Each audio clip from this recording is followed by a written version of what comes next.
ઘણા ટાઈમથી આ બધા કપડાને ઇસ્ત્રી કરવાની છે, પણ મને આજ ફાઇનલી ટાઈમ મળ્યો છે. ત્યાં અમારા મેડમ ઉઠી ગયા છે, એટલે એને નાહી ધોઈને રેડી કરી અને નીચે મોકલી દીધા છે. આજે તો મારા મમ્મી પપ્પા સુરતથી આવ્યા છે ને, એટલે મારે રાધાની કોઈ ઉપાધિ છે જ નહીં, અને એટલે જ મેં આજે ઇસ્ત્રી માટે કપડાં કાઢ્યા છે.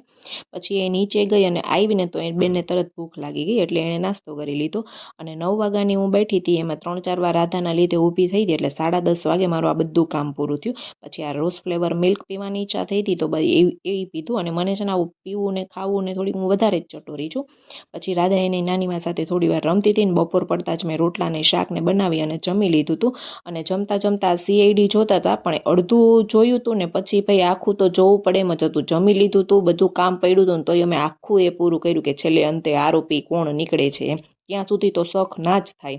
પછી એક કામથી બહાર જવાનું હતું, એટલે ઉઠીને ડાયરેક્ટ હું એક કામથી બહાર ગઈ, રાધાને ઘરે મૂકીને જ ગઈ હતી. પછી ઘરે આવીને ચા નાસ્તો બનાવ્યો. અને આ ગાજર છે એ મારા પપ્પા મારા ભીનીબાઈને ત્યાંથી લઈ આવ્યા હતા મસ્ત વાડીના, અને આ ઘરે બનાવેલું ઘી છે જે મારા જાનુ ભાભીએ મારા માટે મોકલું છે. અને સાંજે ભાઈ ભજીયાનો પ્રોગ્રામ હતો, એટલે ભજીયાના કારીગરને જ કામે લગાડી દીધા હતા.